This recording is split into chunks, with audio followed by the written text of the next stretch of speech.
Bismillahirrahmanirrahim. Welcome to lecture number 3 of linear algebra, system of linear equations. In this lecture, we will discuss some ways in which systems of linear equations arise. हम देखेंगे linear equations कैसे होती हैं और उनको हम कैसे solve करते हैं और geometrically हम कैसे उनको interpret कर सकते हैं. तो सबसे पहले हम देखते हैं linear equations हैं क्या. अब हमें जैसे सबको पता है कि straight line की जो equation होती है वो होती है y is equal to mx plus c.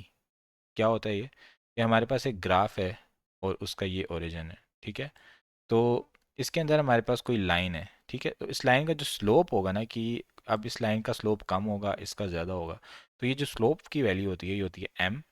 और ये लाइन का y इंटरसेप्ट क्या है, यानी ये कहाँ से स्टार्ट हो रही है ये लाइन, कितनी y की हाइट है, वो वैल्यू होती है हमारे पास c, जिसको बोलते हैं y इंटरसेप्ट. ठीक है, तो अब एक लाइन हो जो टू डायमेंशन में हमने शो करनी है, आर्स से हम डायमेंशन ले रहे हैं, आर्स के मीन्स टू डायमेंशन, तो उसको हम रिप्रेजेंट करेंगे a1x plus a2y is equal to b. यानी इसके अंदर हम दो वेरिएबल डाल देंगे x और y, और a की वैल्यूज़ भी हम a1 a2 करके लिख देंगे. अच्छा, अब हम x1 x2 भी कर सकते हैं जैसे a1 a2 किया है. वो हम कब करेंगे, अगर हमारे पास एक प्लेन है थ्री डायमेंशनल स्पेस, तो फिर हम इसको इस तरह से डिनोट कर सकते हैं a1x plus a2y plus a3z is equal to b, where a1 a2 a3 not all zero. कोई एक दो ज़ीरो हो सकते हैं, सब के सब ज़ीरो नहीं होने चाहिए. सारे ज़ीरो हो गए तो इक्वेशन लिखने का क्या फ़ायदा भाई. ओके, अब दो थे तो हमने एक्स वाई लिख लिया, तीन थे एक्स वाई जी लिख दिया. अब जो चार होंगे तो क्या करेंगे, पांच होंगे तो क्या करेंगे, तो एक कोई जनरल पैटर्न बना लेते हैं. तो a linear equation in n variables which will be in plane r raised to power n will be represented as a1x1 plus a2x2, यानी x y z की जगह हमने x के साथ भी, जैसे a के साथ कर रहे हैं a1 a2 x के साथ भी कर लिया, x a1x1 plus a2x2 plus a3x3 and so on a n x n is equal to b. ये हमारे पास जो हाइपर प्लेन है ये r रेज़ पावर n यानी n डायमेंशनल प्लेन है हमारे पास. अब दोबारा हम वही बात कहेंगे कि ये सारे कांस्टेंट्स हैं a1 a2 a3 an, और ये भी कांस्टेंट है b, लेकिन ये सारे एक ही दम ज़ीरो नहीं होने चाहिए. ठीक है, कोई बीच में एक दो ज़ीरो हो सकते हैं, सारे ज़ीरो नहीं होने चाहिए. सारे ज़ीरो हो जाए तो इक्वेशन का मकसद ख़त्म हो जाता है. होमोजीनियस इक्वेशन क्या होती है, जिसके राइट साइड पे ज़ीरो आ जाए. In the special case if b is equal to zero, b हमारे पास यहाँ था ना, इसको हम अगर ज़ीरो करते हैं तो ये जो इक्वेशन बनेगी इसको बोलेंगे homogeneous linear equation. A linear equation does not involve any products or square roots of the variables. इसके अंदर कोई प्रोडक्ट्स या स्केयर रूट्स नहीं होते, ना ही एक से ज़्यादा पावर होती है, एक्सपोनेंट भी वन से ग्रेटर नहीं होता. All variables occur only to the first power and do not appear as arguments of trigonometric, logarithmic और exponential functions. यानी ये जो x है ना हमारे पास, ये सीधा साधा खूबसूरत x होगा. इसके साथ इस तरह नेचुरल लॉग या एक्स स्केयर या साइन x और इस तरह की चीज़ें नहीं होंगी इसके. सिंपल x बस. ठीक है, अब देखते हैं example of linear equations. 2x1 plus 3x2 plus 2 is equal to x3. ये एक हमारे पास लीनियर इक्वेशन है बिकॉज x की पावर 1 है सब जगह पर, इसके साथ कोई भी फंक्शन नहीं है, कोई इसकी पावर ज़्यादा नहीं. इसी तरह x2 is equal to 2/5 plus x1 plus 2x3, ये भी हमारे पास लीनियर है. अगर मैं ये 5 की जगह लिख दूँ 5x, फिर क्या होगा, 5x और पूरे के ऊपर अंडर रूट, फिर ये हम पे x की पावर बन जाएगी 1/2. जब x की पावर 1/2 बनेगी फिर ये लीनियर नहीं रहेगी, x की पावर 1 होगी तभी लीनियर. ये अब हम आगे देखते हैं. तो following equations are also linear, ये भी लीनियर है, ये भी हमारे पास लीनियर है क्योंकि पावर देखें ना सबकी 1 है, यहाँ पे सबकी पावर 1 है, यहाँ पे भी सबकी पावर 1 है. अच्छा, अब इस इक्वेशन में देखें ये प्रोडक्ट आ गया. ठीक है, x दो बार आ गया, यहाँ पे लिखा था ना प्रोडक्ट्स नहीं होने चाहिए, स्क्वायर रूट भी नहीं होने चाहिए, यहाँ पे क्या आया, स्क्वायर रूट आ गया. ठीक है, तो यहाँ पे जब प्रोडक्ट आया तो ये एक्स स्क्वायर बन जाता है, और यहाँ पे जो अंडर रूट है ये x1/2 बन जाता है. तो x की ओवरऑल जो पावर है वो लीनियर नहीं रहती, इस वजह से ये इक्वेशंस लीनियर नहीं हैं. तो आपको ये क्वेश्चन दिया जा सकता है कि भाई ये बताएं ऑब्जेक्टिव में कि इक्वेशन लीनियर है या नॉन लीनियर है. तो इन की प्रेजेंस की वजह से, प्रोडक्ट और स्क्वायर रूट की वजह से ये इक्वेशन नॉन लीनियर बन जाती है. अब हम देखते हैं कि सिस्टम ऑफ लीनियर इक्वेशंस क्या होता है. तो a finite set of linear equations is called a system of linear equation और linear system. ठीक है, जैसे हमारे पास एक इक्वेशन थी ना, अब हमने एक से ज़्यादा ले ली लेकिन हैं फाइनाइट, हमें इनफाइनाइट इक्वेशंस नहीं है, कुछ क्वांटिटी इक्वेशंस की। तो जब वो ढेर सारी इक्वेशंस को हम ऐसे इकट्ठा करके लिखते हैं, इसको हम बोलते हैं सिस्टम ऑफ लीनियर इक्वेशंस। और इनके अंदर जो वेरिएबल होते हैं x1 x2 x3, इनको बोलते हैं अननोन्स, ठीक है। ये वेरिएबल्स भी बोल सकते हैं, और बोल सकते हैं, ओके। तो अब ये एक linear system of two equations, इसके अंदर दो इक्वेशन है और थ्री अननोन्स हैं इसके अंदर, ठीक है। x1 x2 x3, three unknowns हैं। जनरल सिस्टम क्या होगा, यहाँ तो दो था ना, अब मैंने एक जनरल सिस्टम बनाना है, ठीक है। तो वो मैं कैसे बना सकता हूँ, उसमें मैं लिख सकता हूँ कि x1 से लेके xn तक मेरे पास अननोन्स होंगे, ठीक है। तो वो मैंने सारे यहाँ पे लिख लिए, x1 x2 x3 x4 xn, ये अननोन सबके सेम ही हैं, सब इक्वेशन में वही x है। लेकिन जो उनके साथ कोफिशिएंट्स है ना, वो चेंज है। यहाँ पे a1 a11 a12 a13 up till a1n, यहाँ पे a21 a22 a23 up till a2n, यहाँ पे am1 am2 amn। ये जिस तरह हम मैट्रिक्स नहीं बना रहे थे, यानी समझें कि ये हमारे पास रोज़ बन गई m तक, और ये हमारे पास कॉलम्स बन गए n तक, और ये हमारे पास राइट साइड पर ये वैल्यूज़ हैं जो कि b कॉन्स्टेंट्स हैं। तो अगर ये ज़ीरो होंगे तो ये होमोजीनियस सिस्टम बन जाएगा। अच्छा, अब सोल्यूशन क्या होता है, ठीक है। तो अब solution of a linear system in the unknowns x1 से लेके xn तक, sequence of n numbers s1 s2 sn such that when submitted substituted for x1 से xn तक, यानी वो तमाम वैल्यूज़ s1 में x1 की जगह पुट कर दूं, s2 x2 की जगह पुट कर दूं, sn xn की जगह पुट कर दूं, ये तमाम जो वैल्यूज़ होंगी ये सारी इक्वेशन में ट्रू होनी चाहिए। यानी इसके अंदर मैं पुट करूं तो b1 आना चाहिए, इसके अंदर सारी वैल्यूज़ पुट करूं b2 के बराबर ही आना चाहिए, इसके अंदर सारी वैल्यूज़ पुट करूं तो इस bm के बराबर ही आना चाहिए।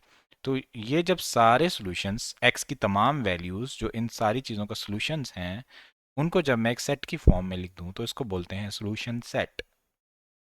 और लीनियर सिस्टम हम देखते हैं जिसके अंदर टू अननोन्स हैं, ठीक है। अभी तो हमने एक जनरल देखा था ना सिस्टम, अब हम देखते हैं टू अननोन्स वाला।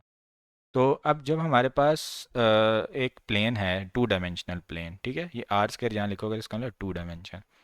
जब दो लाइनें इंटरसेक्ट करें आपस में, तो हमारे पास सिस्टम ऑफ लीनियर इक्वेशंस होता है दो अननोन्स का, ठीक है। तो अब ये एक सिस्टम है, ठीक है। अब जब दो लाइनें जिस जगह पे इंटरसेक्ट कर रही होती हैं ना, तो वो सॉल्यूशन होता है बेसिकली इन दोनों के लिए, ठीक है। ये वैल्यू ऐसी होगी यहाँ पे कि जो इस लाइन की वैल्यू भी हो, इस लाइन पे भी ये वैल्यू है और इस लाइन पर भी ये वैल्यू है, यानी तमाम इक्वेशंस में ये वैल्यू फिट बैठेगी। Graph of this straight line and x y planes, the solution of x y of this system is in fact a point of intersection, जो पॉइंट ऑफ इंटरसेक्शन है वही इनका सॉल्यूशन बनेगा। अच्छा, अब तीन पॉसिबिलिटीज़ हो सकती हैं। एक ये हो सकता है कि जो दो लाइनें हैं वो पैरेलल हैं, एक यूं जा रही है और एक साथ में यूं जा रही है, तो ये कभी भी इंटरसेक्ट नहीं करेंगी। तो इसको हम बोलेंगे कि इनका कोई भी सॉल्यूशन नहीं है। अब एक और सिचुएशन हो सकती है कि जिसमें एक लाइन ऐसे जा रही है और दूसरी लाइन ऐसे गुजर रही है, तो ये जो जहाँ पे इंटरसेक्ट कर रही है ना, इसको हम बोलेंगे कि ये इसका एग्जैक्टली वन सॉल्यूशन है। और अब ये जो लाइंस हैं ये को इंसाइड भी कर सकती हैं, in which case there are infinitely many points of intersection. जैसे एक लाइन यूँ जा रही है, ठीक है, और जो दूसरी लाइन है इसके ऊपर, वो बिल्कुल एग्जैक्टली इसके ऊपर जा रही है, ऐसे बिल्कुल ऊपर एग्जैक्टली। तो इन दोनों जो लाइंस में ये भी सोल्यूशन है, ये भी सोल्यूशन है, जहाँ जहाँ इंटरसेक्ट कर रही हैं सारी सोल्यूशन है ना, तो इसके सोल्यूशंस बन जाएंगे infinitely many solutions, infinite solutions बन जाएंगे इस इक्वेशन के। ओके, नेक्स्ट हमारे पास है कंसिस्टेंट एंड इनकंसिस्टेंट सिस्टम। अब अभी हमें कोई काम मिलता है अगर, और हमने उसके नतीजे पे पहुंचना है, हम कैसे पहुंचते हैं, जब हम मेहनत करते हैं, जब हम कंसिस्टेंट रहते हैं। तो ऐसा सिस्टम जो नतीजे पे किसी पे पहुंच जाए, जिसका कोई सोल्यूशन निकल आए, उसको हम बोलेंगे कि ये कंसिस्टेंट सिस्टम है। और कोई ऐसा सिस्टम जिसका कोई सोल्यूशन ना हो, उसको हम बोलेंगे कि ये इनकंसिस्टेंट सिस्टम है, ठीक है। तो अब consistent linear system of two equation in two unknowns, दो इक्वेशन है उनके अंदर दो ही अननोन है। तो अब ये जो कंसिस्टेंट होगा ना अगर सिस्टम, तो इसका या तो एक सोल्यूशन होगा या इनफाइनाइटली मैनी सोल्यूशंस होंगे, कोई और पॉसिबिलिटी नहीं हो सकती। तीसरी पॉसिबिलिटी क्या थी कि कोई भी सोल्यूशन नहीं होगा। तो अब कंसिस्टेंट में ऐसा नहीं है, कंसिस्टेंट में सोल्यूशन तो होगा। अगर उसका कोई भी सोल्यूशन नहीं है तो फिर वो इनकंसिस्टेंट सिस्टम बन जाएगा। अब एग्जांपल देखते हैं कि हमारे पास दो वेरिएबल्स की ये दो इक्वेशंस दी गई हैं, ठीक है। x1 - 2 x2 = -1, और minus x one plus three x two is equal to three. अब हम इन दोनों इक्वेशंस को सॉल्व करते हैं, ठीक है। तो हम लिखते हैं x one minus two x two is equal to minus one, और दूसरी इक्वेशन है minus x one plus three x two is equal to. अब हम इसको इन दोनों इक्वेशंस को अगर ऐड कर दें आपस में, तो ऐड करने से ये दोनों तो कैंसिल हो जाएंगे।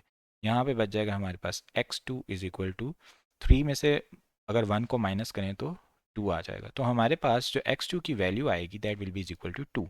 अब इस वैल्यू को हम इन दोनों में से किसी भी इक्वेशन में पुट कर सकते हैं। पहली में पुट कर लें तो हमारे पास एक्स वन की वैल्यू आ जाएगी, एक्स वन की वैल्यू हमारे पास आएगी थ्री, ठीक है। तो ये जो पॉइंट्स बनेगा ये बनेगा एक्स वन, ये बनेगा एक्स टू। तो ये हमारे पास यहाँ पर दोनों लाइनें इंटरसेक्ट कर रही होंगी। इसका मतलब इस सिस्टम का एक ही एग्जैक्टली वन सोल्यूशन है, क्योंकि एक जगह पे इंटरसेक्ट कर रही हैं। अच्छा, अब ये एक सिस्टम है, अगर आप इनका सोल्यूशन फाइंड आउट करने की कोशिश करें तो कोई सोल्यूशन नहीं आएगा। तो ये पैरेलल लाइंस हैं, ये कभी भी इंटरसेक्ट नहीं करेंगी। और अगर आप ये दोनों इक्वेशंस देखें तो ये दोनों का एक ही लाइन बन रही होगी ग्राफ के ऊपर, यानी एल वन भी यही बन रहा होगा और एल टू जो लाइन है वो भी इसके ऊपर से ही गुजर रही होगी। तो इनके इनफाइनाइट मैनी सॉल्यूशंस बन जाएंगे। ओके, सो हमारे पास अगर एक लीनियर सिस्टम है जिसके अंदर थ्री इक्वेशंस हैं हमारे पास और थ्री ही अननोन्स हैं, ठीक है। और ये सिस्टम जो है हमारे पास ये थ्री डायमेंशन में है। अब ये एक लाइन होती है ना, ये एक डायमेंशन में होती है, ठीक है। और हमारे पास अगर ये इस तरह से एक पॉइंट होता है तो ये टू डायमेंशनल पॉइंट है, इसकी एक ये डायमेंशन बन रही है। लेकिन अब हमारे पास एक प्लेन होता है ना जो वो थ्री डायमेंशंस में होता है, ठीक है। उसकी प्लेन, जैसे अब ये एक प्लेन है, इसकी एक ना विड्थ होगी, एक इसकी ये लेंथ होगी और एक इसकी मोटाई होगी, ठीक है। कितना ये हाइट बोल सकते हैं इसको, या इसको ब्रेड्थ या विड्थ, जो भी आपने जिसको बोलना है। तो ये थ्री डायमेंशन में एक प्लेन होता है। तो अब प्लेन में भी हमारे पास यही पॉसिबिलिटीज़ बन रही होती हैं, ठीक है, कि हमारे पास या तो कोई भी सोल्यूशन नहीं होगा, या एक सोल्यूशन होगा, या इनफाइनाइटली मैनी सोल्यूशंस होंगे। अब जैसे यहाँ पे ये देखें कि एक प्लेन हमारा ऐसे पड़ा हुआ है, ठीक है, और दूसरा प्लेन ऐसे पड़ा हुआ है इसके साथ, तो ये दोनों यहाँ पर तो मिल रहे हैं, ठीक है। लेकिन तीसरा प्लेन इनके ऊपर पूरी जगह पे इंटरसेक्ट नहीं कर रहा। तीसरा प्लेन जब मैं एंटर करता हूँ यहाँ पर, तो सिर्फ एक जगह पे वो इसको टच कर रहा होगा, तो इसका जो सोल्यूशन स्पेस बनेगा वो बनेगा ज़ीरो। अब यहाँ पे अगर आप देखें, जैसे बुक होती है ना, बुक की तरह ये बना हुआ है, तो पेज, बुक के सारे पेजेस बस एक जगह पे इस तरह बाइंडिंग में मिल रहे होते हैं। तो ये जो पूरी लाइन है, इस पे ये सारे पेज मिल रहे हैं, सारे पेज इंटरसेक्ट करें इस पूरी लाइन पे, तो इसका जो सोल्यूशन स्पेस होगा ये पूरी लाइन होगी थ्रू द ओरिजिन। और अगर मैं इन तीनों को इकट्ठा एक दूसरे के ऊपर लिख दूँ, तो ये सोल्यूशन स्पेस जो होगा ये प्लेन थ्रू द ओरिजिन, ये पूरा का पूरा इसका सोल्यूशन स्पेस बन जाएगा, क्योंकि तीनों पेज तीनों जगह पे ऐसे एक ही जगह से गुजर रहे होंगे, टच कर रहे होंगे। तो ये हमारे पास डिफरेंट थ्री डायमेंशनल स्पेस में चीज़ें होती हैं। अब एक थ्योरम है जो कहता है, जो वही बात कर रहा है कि every system of linear equation has zero, one और इनफाइनाइटली मैनी सोल्यूशन। या तो उसका कोई भी सोल्यूशन नहीं होगा, या एक सोल्यूशन होगा, या बहुत ज़्यादा इनफाइनाइट सोल्यूशन होंगे। कोई और पॉसिबिलिटी नहीं हो सकती है, ठीक है। जैसे हम कहते हैं ना, कोई भी नंबर या ज़ीरो होगा, या पॉजिटिव होगा, या नेगेटिव होगा, इसके अलावा कुछ भी नहीं हो सकता। तो ये इसी तरह की एक मिलती जुलती बात है। तो अब हमारे पास तीनों की एग्जांपल दी गई है। अब एक सिस्टम है x minus y is equal to one, two x plus y is equal to six. अगर हम इन दोनों को सॉल्व करें तो हमारे पास x की जो वैल्यू निकलेगी वो x is equal to seven by three निकलेगी। जब हम इस x की वैल्यू को किसी एक इक्वेशन में पुट करेंगे तो y की वैल्यू निकलेगी फोर बाई थ्री। तो अब अगर आप दूसरे किसी तरीके से सॉल्व करें फिर भी यही वैल्यूज़ निकलेंगी। तो इसका मतलब इस सिस्टम का एक यूनिक सोल्यूशन है, एक ही सिंगल सोल्यूशन है, ठीक है। तो जिसका जो पॉइंट ऑफ इंटरसेक्शन अगर ग्राफ में ज्योमेट्रिकली देखा जाए तो ये बन रहा होगा, इस जगह पे ये दोनों लाइन इंटरसेक्ट कर रही होंगी। अब हमारे पास एक और सिस्टम है, x plus y is equal to four, three x plus three y is equal to six. अब अगर हम इसका सोल्यूशन निकालने की कोशिश करें, और इसके लिए हम क्या करते हैं, पहली जो इक्वेशन है उसको थ्री से मल्टीप्लाई कर देते हैं, three x plus three y is equal to twelve, ये बन जाएगा। अब जब हम इसको सॉल्व करेंगे, आप इसको माइनस करेंगे एक दूसरे से, तो ये कट जाएगा, ये भी कट जाएगा, ठीक है। और ये बन जाएगा zero is equal to twelve minus six, six. तो ये zero is equal to six, ये बड़ी अजीब सी बात बन जाएगी, ठीक है। तो इसका मतलब ये कोई सोल्यूशन तो ना बना ना, कभी ज़ीरो भी सिक्स के बराबर हुआ है। तो इसका मतलब कि ये एक कंट्राडिक्टरी इक्वेशन बन गई है। और geometrically this means that lines corresponding to the equation in the origin system are parallel and distinct। ये लाइनें पैरेलल एंड डिस्टिंक्ट हैं और इनका कोई भी एक सोल्यूशन नहीं बन सकता। अच्छा, अब तीसरी सिचुएशन है जिसके अंदर इनफाइनाइटली मैनी सॉल्यूशंस है। अब ये दो इक्वेशन है, ठीक है। अगर आप यहीं पर गौर करें कि मैं पहली इक्वेशन को अगर मल्टीप्लाई कर देता हूँ -4 से, -4 से, ठीक है। तो यहाँ पे मेरे पास बन जाएगा 4 4 ज़ार 16, -16 बन जाएगा। यहाँ पर मेरे पास बन जाएगा +8, और यहाँ पर मेरे पास बन जाएगा -4, ठीक है।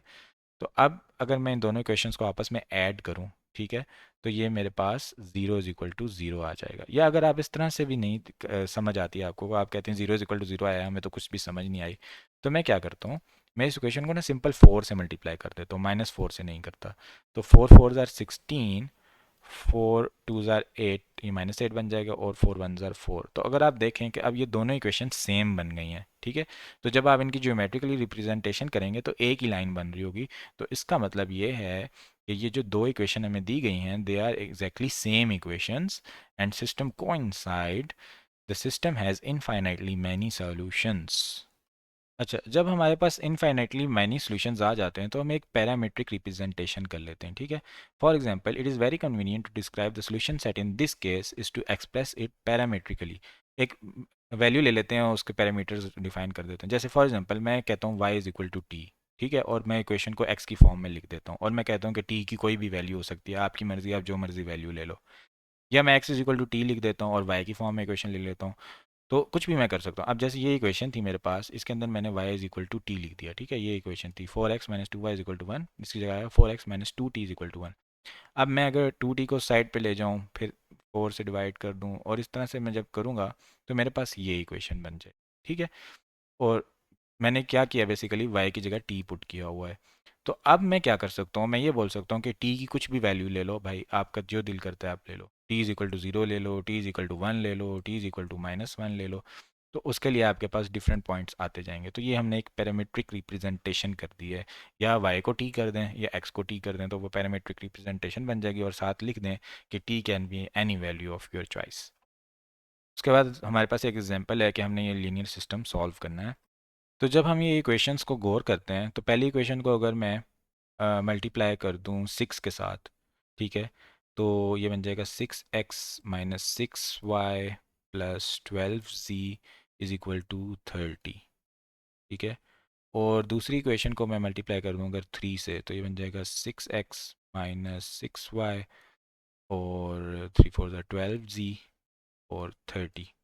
और अगर मैं तीसरी इक्वेशन को 2 से मल्टीप्लाई कर दूं, तो ये बन जाएगा 6x - 6y + 12 = 30। तो अब आपने देखा कि ये तीनों इक्वेशन सेम बन गई हैं। इसका मतलब ये तीनों इक्वेशंस के इनफाइनाइटली माइनी सॉल्यूशंस हैं, ये कोइंसाइड करती हैं ज्योमेट्रिकल प्लेन में।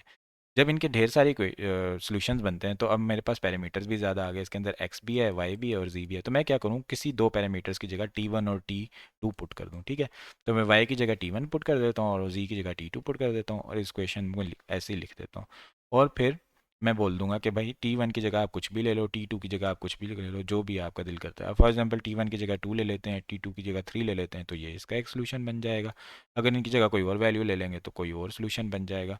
तो हैंस एक्स इज, अब ये बता रहे हैं कि ये सोल्यूशन इसका सिस्टम का है या नहीं, ठीक है। अब इन्होंने सपोज की थी ना वैल्यू, सपोज करके जब कैलकुलेट किया तो ये 5 = 5, yes this is good, left hand side = right hand side.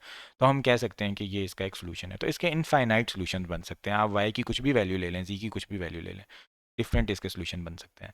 अच्छा, अब एक तो ये तरीका था ना, हम इक्वेशंस को मल्टीप्लाई करते हैं किसी एक फैक्टर से, फिर आपस में ऐड कर लेते हैं, फिर उनमें से एलिमिनेट करने की कोशिश करते हैं वेरिएबल्स को। इन्हीं सिस्टम ऑफ इक्वेशंस को सॉल्व करने का एक तरीका होता है मैट्रिसेस के जरिए, और मैट्रिसेस के डिफरेंट ऑपरेशंस होते हैं। तो सबसे पहले हम देखेंगे कि एक सिस्टम को मैट्रिक्स में कैसे कन्वर्ट करते हैं। दैट इज़ वेरी इजी, आप बस उनको सीधा करके लिखें और फिर एक मैट्रिक्स बना लें। तो हम देखते हैं, द एसेंशियल इन्फॉर्मेशन और linear system can be recorded compactly in a rectangular अरे कॉल्ड मैट्रिक्स। मैट्रिक्स को इन्होंने बोल दिया एक रेक्टेंगुलर अरे है, ठीक है। अच्छा, अब हमारे पास ये सिस्टम है, ठीक है। तो अगर आप देखें कि यहाँ पर अगर मैं देखूँ x1 - 2 x2 + x3 = 0, और यहाँ पे मैं कहता हूँ कि 0x1 प्लस, जहाँ पे कुछ नहीं है ना, मैंने 0 लिख लिया, 0x1 + 2x2 - 8x3 = 8, -4x1 + 5x2 + 9x3 = -9।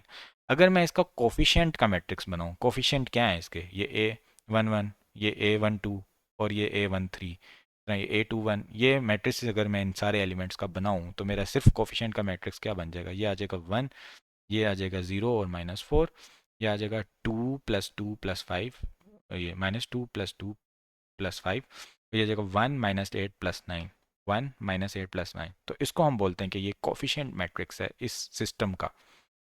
अच्छा, अब हम देखते हैं ऑगमेंटेड मैट्रिक्स क्या होता है। ऑगमेंटेड मैट्रिक्स क्या होता है कि हम ये जो कोफिशिएंट मैट्रिक्स होता है ना, इसके साथ साथ राइट वाली चीज़ें भी लिख लेते हैं। ठीक है, ये बी की जो वैल्यूज़ थी ना, ये भी साथ में लिख लेते हैं। इस तरह एक लाइन लगा के लिख लें या डायरेक्ट लिख लें, थोड़ी सी जगह बचा के स्पेस दे के लिख लें।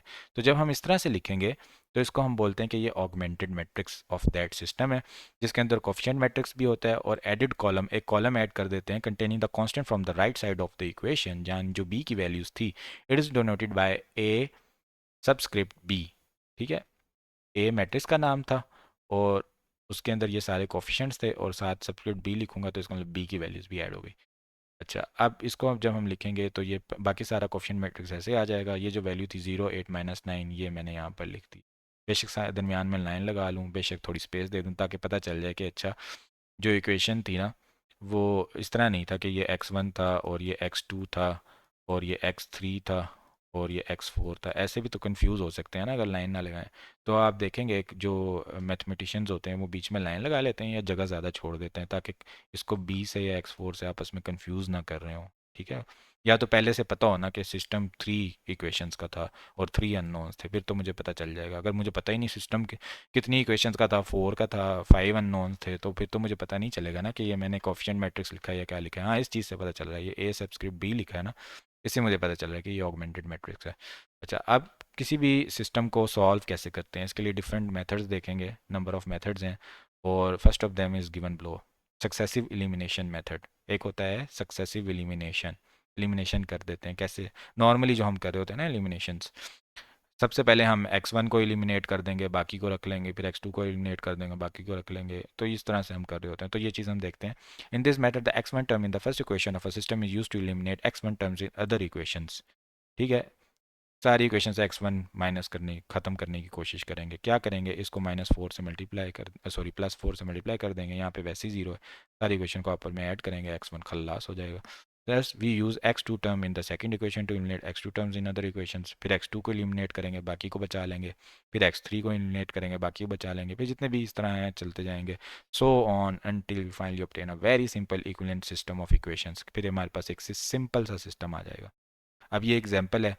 ठीक है, we perform the elimination procedure with and without matrix notation and place the result side by side for comparison. एक तो हम नॉर्मल तरीके से करने की कोशिश करते हैं, एक मैट्रिक्स के तरीके से करने की कोशिश करते हैं। ठीक है, अच्छा, अब x1 एलिमिनेट करना है तो पहली जो इक्वेशन है उसको 4 से मल्टीप्लाई कर दूंगा तो मेरे पास ये इक्वेशन बन जाएगी। लास्ट वाली को ऐसे ही लिख दूंगा, दोनों को ऐड करूंगा, ये आपस में कैंसिल, बाकी इक्वेशन ये बच जाएगी। ठीक है, अच्छा, अब जो मेरा इस इक्वेशन के बाद लिखने के बाद जो मैट्रिक्स बचेगा ना, वो मैट्रिक्स ये बच जाएगा। ठीक है, क्योंकि ये वाली जो मेरी इक्वेशन थी, ठीक है, इसमें मेरे पास क्या है, -3 है, 13 है और -9 है, तो ये मेरा मैट्रिक्स इस तरह से यहाँ पे आ जाएगा, इस सारे की जगह पे ये ख़त्म हो जाएगी। अच्छा, अब ओरिजिनल थर्ड इक्वेशन की जगह पे हम क्या कर रहे हैं, रिजल्ट को लिख रहे हैं, क्योंकि हमने जो थर्ड इक्वेशन थी ना उसके अंदर हमने इसको ऐड किया, जिसके अंदर हम ऐड कर रहे हैं ना उसकी जगह में मैट्रिक्स में चेंज करेंगे। ठीक है, फिर हम ये देखेंगे भी मैट्रिक्स में रो ऑपरेशंस होंगे, इसके लिए आसान, इस तरह साथ साथ लिखने की ज़रूरत नहीं पड़ेगी। अच्छा, result is the calculation in place of, फिर ये कंफ्यूज भी हो रहा है ना यहाँ पे कि कहाँ लिखें, पहली में लिखें, दूसरी में लिखें, तीसरी में लिखें, तो वो जब रो ऑपरेशन से करेंगे दैट विल बी इजी। अच्छा, next multiply equation 2 by half in order to obtain 1 as coefficient for x2। अब हम चाहते हैं कि x2 को एलिमिनेट कर देना, तो मैं यहाँ पे इसको x2 को एलिमिनेट करने के लिए इस इक्वेशन को हाफ से डिवाइड कर देता हूँ। ठीक है, तो जब मैंने हाफ से डिवाइड किया तो ये इक्वेशन बच गई। To eliminate x2 from third equation, 3 time equation 2 to equation 3, इस इक्वेशन को अब 3 से मल्टीप्लाई करूँ और थर्ड इक्वेशन में ऐड कर दूँ, तो मेरे पास ये इक्वेशंस बच जाएंगी। ठीक है, अब तीसरी में ऐड किया था ना, तो तीसरी की जगह पे ही चेंज लेकर आऊँगा, दूसरी को नहीं छेड़ूंगा, दूसरी वैसी ही रहेगी। अब इसके बाद third equation, using third equation eliminate the x3 term for first and second equation. अब फर्स्ट एंड सेकंड इक्वेशन से x3 एलिमिनेट करने की कोशिश करूंगा, इसी तरह कि थर्ड टर्म को किसी से नंबर से मल्टीप्लाई करके सेकंड में ऐड करूंगा, सेकंड में ऐड करना है तो सेकंड की जगह वैल्यूज़ चेंज करूंगा, फर्स्ट में ऐड करना है तो फर्स्ट की जगह वैल्यूज़ चेंज करूंगा। तो ये जब सारी चीज़ें चेंज करूंगा, देखें ना, एक कम्प्लेक्स सा सिस्टम था उससे हमने बिल्कुल ईजी सिस्टम बना दिया, आपस में मल्टीप्लीकेशन करके, एडिशंस करके। ठीक है, तो adding two time two equation 2 to equation 1, अब इक्वेशन 2 को 2 से मल्टीप्लाई किया, सेकंड में ऐड कर दिया। ठीक है, सॉरी, 2 टाइम्स इक्वेशन टू तो इक्वेशन, हाँ इसको 2 से मल्टीप्लाई किया, ये 2x2 बन गया। एक सेकेंड, यस ये बन गया 2x2 और ये बन गया 32। ठीक है, तो अब मैं इस इक्वेशन को इसके अंदर ऐड करता हूँ जब पहली वाली इक्वेशन के अंदर, तो मेरे पास यहाँ पे आ जाएगा, कैंसिल हो जाएगा, ये यहाँ पे आ जाएगा 0। ठीक है, x1 ऐसे ही रहेगा और यहाँ पे आ जाएगा मेरे पास 32 माइनस 3 29। तो मैंने पहली इक्वेशन में ऐड किया ना, तो पहली जी की जगह चेंज कर दूंगा, x1 की जगह पे 1 आ जाएगा, 29 की जगह 29 आ जाएगा और ये 0 था, 0 आ जाएगा यहाँ पे। तो ये हमारा सोल्यूशन बन जाएगा x, जब हमारे पास तीनों की वैल्यू बस बीच में 1 1 1 रह गया, बाकी सारे 0 रह गए। ठीक है, तो हमारे पास x1 x2 x3 की बेसिकली वैल्यूज़ आ गई हैं। तो साथ साथ हमारा मैट्रिक्स में भी वही काम चल रहा था, साथ साथ हम इधर भी कर रहे थे। तो और word indicate the only solution of the original system is this. अब हमारा काम ये बोल रहा है कि हमने जब वैसे सिस्टम्स को आपस में सक्सेसिव एलिमिनेशन की इक्वेशंस के लिहाज से, तब भी यही सोल्यूशन बना, मैट्रिक्स के लिहाज से किया तब भी यही सोल्यूशन बना। इसका मतलब इस सिस्टम का एक ही यूनिक सोल्यूशन है। अच्छा, अब ये सोल्यूशन इसका यूनिक यही है, तो ये एक सोल्यूशन सेट है ना, ये S1 की वैल्यू है, ये S2 की वैल्यू है और ये S3 की वैल्यू है। इनको x1 x2 x3 की जगह पुट करेंगे तो हमारे पास जो आंसर आना चाहिए वो सेम आना चाहिए और इक्वेशन सेटिस्फाई होनी चाहिए। अगर ये सेटिस्फाई होगी तो हम बोलेंगे कि this is a solution of the system. Okay, तो अब ये तो हम कर रहे थे ना, साथ साथ रख के कर रहे थे, ये हम सिर्फ मैट्रिक्स में भी कर सकते हैं। ठीक है, these examples illustrate how operation equation in linear system correspond to operation on appropriate rays of the augmented matrix। जो हम रोज में कर रहे थे वो फिर हम मैट्रिक्स में चेंज कर रहे थे ना, जो इक्वेशन में हम काम कर रहे थे। तो ये चीज़ें ना, हम 3 बेसिक ऑपरेशंस हैं बेसिकली, ये हम डायरेक्ट मैट्रिक्स में भी कर सकते हैं, हमें 7 इक्वेशन लिखने की ज़रूरत नहीं है। ये इनको हम बोलते हैं एलिमेंट्री रो ऑपरेशंस। क्या क्या ऑपरेशंस हम कर सकते हैं? Replace one row by the sum of itself and a non zero multiple of an other row. ठीक है, फॉर एग्जाम्पल मेरे पास एक रो है R1 और एक रो है R2 और एक रो है R3। ठीक है, ये कह रहा है कि आप replace one row, R1 for example, one row बोल रहा है, कोई भी रो रिप्लेस कर सकते हैं। फॉर एग्जाम्पल हम R1 को करते हैं रिप्लेस वन रो, इसको मैं रिप्लेस कर सकता हूँ किस चीज़ से? By the sum of itself यानी R1 and a non zero multiple के ले लेते हैं इसको, कोई भी हो सकता है 4 5 6 7, ऑफ एन अदर रो, किसी भी दूसरी रो का। इसकी जगह मैं R2 भी ले सकता हूँ या मैं इसकी जगह R3 भी ले सकता हूँ।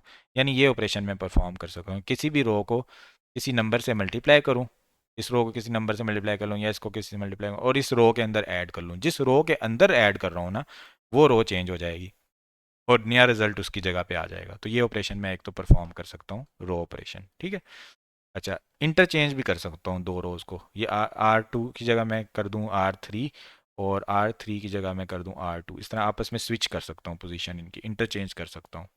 Multiply all entries in row by a non zero constant, पूरी जो रो है उसको किसी के की वैल्यू से, किसी कांस्टेंट की वैल्यू से मल्टीप्लाई कर सकता हूँ। जैसे R3 है, इसको मैं 6 से मल्टीप्लाई करूँगा तो जितनी भी वैल्यूज़ हैं R3 में, फॉर एग्जांपल 1 0 2 हैं, सबको 6 से मल्टीप्लाई करूँगा तो यहाँ 6 आ जाएगा, यहाँ 0 आ जाएगा, यहाँ 12 आ जाएगा। इस तरह मैं किसी एक कांस्टेंट से पूरी रो के नंबर्स को मल्टीप्लाई कर सकता हूँ। तो बेसिकली वही ऑपरेशंस थे जो हम इक्वेशंस में कर रहे थे, इनको हमने रो ऑपरेशंस की फॉर्म में एलिमेंट्री रो ऑपरेशंस बना दिए।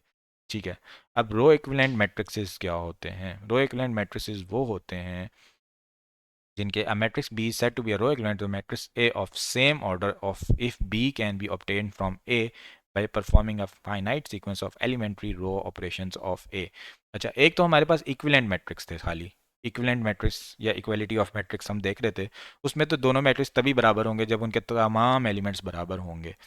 अगर हम बोलें रो इक्विवेलेंट टू ए मैट्रिक्स, वो क्या होता है? वो ये होता है कि कोई एक मैट्रिक्स है ना, उसके ऊपर मैं अपनी मर्जी के रो ऑपरेशन करता रहूँ। अगर मेरे पास एक finite set of elementary row operation करने से एक दूसरा मैट्रिक्स आ जाता है जो कि मुझे चाहिए था, यानी इसके ऊपर मैं सारे रो ऑपरेशन करता रहूँ जो तीनों ऊपर वाले हैं, और करने से मेरे पास अल्टीमेटली ये वाला मैट्रिक्स अगर आ सकता है, तो ये दोनों मैट्रिक्स रो इक्विवेलेंट मैट्रिक्स बन जाएंगे। ठीक है, तो इन्होंने बता भी दिया कि अगर हम 4 times of first row in third row में ऐड कर दें, ठीक है, ये हमारे पास ये फर्स्ट रो है, इसको मैं 4 से मल्टीप्लाई करूं पूरी की पूरी रो को, और फिर उसको मैं मल्टीप्लाई करके थर्ड रो के अंदर ऐड कर दूं। पहली रो तो वैसी की वैसी रहेगी, थर्ड रो चेंज हो जाएगी, और फिर जब मैं ये काम करूंगा तो मेरे पास ये मैट्रिक्स बन जाएगा। इसका मतलब ये दोनों रो इक्विवेलेंट मैट्रिक्स हैं, very important thing. Okay, if augmented matrix of two linear systems are row equivalent, अगर दोनों दो ऑगमेंटेड मैट्रिसेस हैं, दो सिस्टम अलग अलग सिस्टम के ऑगमेंटेड मैट्रिक्स रो इक्विवेलेंट हैं, then the two system have the same solution set. बड़े मजे की बात, आपके पास दो सिस्टम्स थे, ठीक है, तीन इक्वेशन एक सिस्टम के अंदर थी, तीन इक्वेशन एक सिस्टम के अंदर थी, आपने इनके ऑगमेंटेड मैट्रिसेस बना लिए। अगर इनके ऑगमेंटेड मैट्रिक्स में से किसी एक में रो ऑपरेशन करने से दूसरे का ऑगमेंटेड मैट्रिक्स जनरेट होता है, तो उसका मतलब इन दोनों का एक ही सेम सोल्यूशन सेट होगा। इसका सोल्यूशन भी वही आएगा, इसका सोल्यूशन भी वही आएगा, ये दोनों सिस्टम भाई भाई होंगे एक दूसरे के। Row operations are extremely easy to perform but they have to be learned and practice. Perform करना बड़ा इजी है, लेकिन प्रैक्टिस और लर्न करना है। क्यों? क्यों बंदा कंफ्यूज कर जाता है। जब -3 के अंदर वो -4 ऐड कर रहा होगा तो वो गलती से 1 लिख देगा, जबकि -7 लिखना था। तेज़ी में हो रहे होते हैं ना ये ऑपरेशन। इक्वेशन में तो आप इतनी लंबी लंबी चीज़ें लिख लिख के कर रहे होते हैं, इसमें आप स्पीड पकड़ लेते हैं, तो इसकी वजह से गलतियाँ हो सकती हैं। बस मुश्किल नहीं है, ईजी है, लेकिन स्पीड पकड़ते हुए ख्याल रखना है। कैलकुलेशन, छोटी छोटी कैलकुलेशन ठीक करनी है। अगर थोड़ी सी गलती होगी तो आपका रिजल्ट ख़राब आ जाएगा। ओके, अब टू फंडामेंटल क्वेश्चंस किसी के बन रहे हैं, कोई किसी के माइंड में आ रहे हैं कि यार अब क्वेश्चन मेरे माइंड में आ रहे हैं, पूछ लूँ शायद, तो पूछ लेते हैं। Is the system consistent that is that at least one solution exist. ठीक है, कि अब सिस्टम को अगर हम कंसिस्टेंट बोल रहे हैं तो इसका मतलब क्या कि उसका एटलीस्ट वन सोल्यूशन होगा। बिल्कुल ऐसे ही है, या तो उसका एक सोल्यूशन होगा या उसके फाइनाइट सोल्यूशन होंगे, तभी तो हम उसको कंसिस्टेंट बोल रहे हैं ना। अगर उसका कोई सोल्यूशन ना होता तो हम उसको इनकंसिस्टेंट बोलते। If a solution exist is it only one, अगर तो सोल्यूशन होगा क्या वो खाली एक ही सोल्यूशन होगा? That is the solution unique, नहीं, बिल्कुल भी ऐसी बात नहीं है। हमने पढ़ा था कंसिस्टेंट जो सोल्यूशंस होते हैं उनके सोल्यूशन एक से ज़्यादा भी सिस्टम के, कंसिस्टेंट सिस्टम के सोल्यूशन एक भी हो सकता है, इनफाइनाइट सॉल्यूशंस भी हो सकते हैं।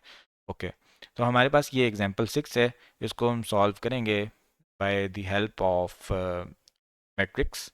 तो ये इक्वेशंस को हम पहले ट्रांसलेट करने की कोशिश करते हैं मैट्रिक्स की फॉर्म में। ठीक है, तो ये पुरानी है, हमने किया था ऊपर, वही वाली इन्होंने रिपीट कर दी एग्जांपल में, सिस्टम रिपीट किया। अच्छा, अब ये ऑब्टेन कर रहे हैं matrix by removing x1 x2 from the third equation and removing x2 from the second equation. इन्होंने ये सारा काम कर लिया, इक्वेशंस को इजी बना के ये इन्होंने एक मैट्रिक्स जनरेट कर लिया। अब इन्होंने वो बारी दोबारा वही काम कर रहे हैं, साथ साथ इसको भी कर रहे हैं, साथ साथ इसको भी कर रहे हैं। तो ये बताने की कोशिश कर रहे हैं कि आपका जो सोल्यूशन आ रहा है ना, वो एग्जिस्ट करता है, कंसिस्टेंट है और एक यूनिक सोल्यूशन है। ठीक है, इस सिस्टम के लिहाज से ये जो सिस्टम था ना, इसका एक यूनिक सोल्यूशन आया। अब एक और सिस्टम इन्होंने लिया, इसको भी हम मैट्रिक्स की फॉर्म में सॉल्व करते हैं, डिफरेंट रो ऑपरेशन करते हैं। ठीक है, तो अगर रो ऑपरेशन अगर प्रैक्टिस करना है तो प्रैक्टिस भी कर लेते हैं। ऑगमेंटेड मैट्रिक्स का सिस्टम का जनरेट करते हैं पहले तो। ठीक है, एग्जांपल देख लेते हैं। हमारे पास सबसे पहले x1 के साथ 0 है, और x2 के साथ 1 है, x3 के साथ -4 है, और b की वैल्यू 8 है। तो ये हमारी पहली रो बन जाएगी। दूसरी रो बनेगी 2 -3 और 2 और 1, और तीसरी रो बनेगी 5 -8 7 और 1। ये हमारा ऑगमेंटेड मैट्रिक्स बन जाएगा। बिल्कुल ऐसे ही इन्होंने बनाया। ठीक है, अब हम क्या करते हैं, इसके ऊपर ऑपरेशंस करने की, परफॉर्म करने की कोशिश करते हैं। अच्छा, सबसे पहले ना, अभी हम ये आगे पढ़ेंगे कि हम क्या करते हैं कि जो नॉन ज़ीरो वैल्यूज़ होती हैं ना, उनको ऊपर लाने की कोशिश करते हैं, ज़ीरो को नीचे ले जाते हैं ताकि हमारे लिए आसानी हो। बेसिकली हमने ऐसे एक डायगोनल बनाना है ना, तो ये आप आगे भी पढ़ेंगे। तो हमने क्या किया कि जो सेकंड रो थी उसको पहले ले आए, तो ये कुछ भी नहीं किया है, रो इंटरचेंज कर ली आपस में, ये वाली यहाँ आ गई, ये वाली यहाँ आ गई। ठीक है, अच्छा, अब हमने क्या करना है कि अब मैं चाहता हूँ कि मैं ये वाली इसको ज़ीरो बना दूँ। ठीक है, तो इसको ज़ीरो बनाने के लिए मैं क्या करूँ, मैं क्या करता हूँ इसको ज़ीरो बनाने के लिए कि रो वन को मैं मल्टीप्लाई करता हूँ, 1/2 से मल्टीप्लाई करूँगा तो ये 1 बन जाएगा। इसको मैंने 5 बनाना है, इसको मैं 5/2 से मल्टीप्लाई कर देता हूँ रो वन को। रो वन को जब मैं -5/2 से मल्टीप्लाई करूँगा तो मेरे पास जो रो वन वन जो है वो क्या बन जाएगी, वो बन जाएगी, अब रो वन में मैं चेंज नहीं करूँगा, लेकिन मैं वैसे एक मतलब एडहॉक टाइप सी अपनी मेमोरी में एक अरे बनाऊँगा। ठीक है, जो क्या बन जाएगी -5। ठीक है, पहला एलिमेंट होगा उसका। अब -3 को इससे मल्टीप्लाई करते हैं तो ये बन जाता है -15/2, और फिर -2 से मल्टीप्लाई करते हैं इसको तो ये -5, और आखिरी 1 से मल्टीप्लाई करते हैं तो -5/2। पहली रो इस तरह की बन जाएगी। अब इस रो को मैं लास्ट रो के अंदर ऐड करूँगा। लास्ट रो मेरे पास है 5 -8 7 और 1। जब मैं इनको ऐड करूँगा ना तो मेरे पास ये बन जाएगा 0, ये बन जाएगा -1/2, ये बन जाएगा 2, 7 माइनस 5 2, और ये बन जाएगा -3/2। तो ये जो सारा रिजल्ट आएगा ना, ये मैं लिख दूंगा इस जगह के ऊपर, और ये पहली जो थी ना, ये ऐसी की ऐसी ही रहेगी। यानी ये हमने बस हवा में मल्टीप्लाई कर किया था उसको चेंज ऐड करने के लिए, असल में हमने चेंज नहीं किया। असल में हम वही चेंज करते हैं जो हमारी रिजल्टेंट जिसके अंदर हम काम कर रहे होते हैं। नेक्स्ट ऑपरेशन किया, सेकंड रो को -1/2 से मल्टीप्लाई करके, सॉरी, अब ये -1/2 को मैंने ख़त्म करना है ना, ज़ीरो बनाना है। तो मैं कैसे करूँगा, सेकंड रो को 1/2 से मल्टीप्लाई करके थर्ड रो में ऐड कर दूंगा। देखिए -1/2 है ना, इसको मैंने ज़ीरो बनाना है, इसके अंदर अगर मैं 1/2 ऐड करूँ तो ज़ीरो बन जाएगा। तो मैंने देखा यहाँ पे 1 पड़ा था, मेरे लिए आसानी थी, इसको मैं 1/2 बना लेता। अगर यहाँ पे 1 ना पड़ा होता, फॉर एग्जांपल यहाँ पे मेरे पास पड़ा होता 3, तो मैं सेकंड रो को किससे मल्टीप्लाई करता, मैं इसको 3 पड़ा हुआ है ना अगर, तो मैं इसको मल्टीप्लाई कर देता 1/6 से। जब मैं 1/6 से मल्टीप्लाई करता ना, तो इस जगह पे मेरे पास 1/2 आ जाता। तो मैंने सिचुएशन के लिहाज से करना है, मल्टीप्लाई करके ये इस तरह से 0 0 0 0 बना दिए। अब मैं इनको भी ज़ीरो बनाने की कोशिश कर लूँ, ठीक है। अगर मैं इनको भी ज़ीरो बना दूँ ना तो बहुत अच्छा हो गया। नहीं भी बना रहा तो ये हमारे पास एक सिस्टम आ गया है, ठीक है। और मेरे पास जो वैल्यूज़ x1 x2 x3 की नहीं निकल रही, क्योंकि 0 = 2.5 आ गया, ठीक है। जैसी मेरी एक रो पूरी ज़ीरो हुई ना, तो मुझे पता चल गया कि तो 0 = 5/2 बन रहा है, ये एक इनकन्सिस्टेंट सिस्टम बन रहा है, इसका कोई सोल्यूशन नहीं है, ठीक है। तो this system is inconsistent and has no solution. तो इसके बाद हमारे पास ये लेक्चर यहाँ पर ख़त्म होता है। उसके बाद एक्सरसाइजेज हैं जो आप प्रैक्टिस कर सकते हैं। इंशाल्लाह आपका कॉन्सेप्ट बहुत अच्छा क्लियर हो गया होगा। Thank you so much everyone, take care, अल्लाह हाफिज़।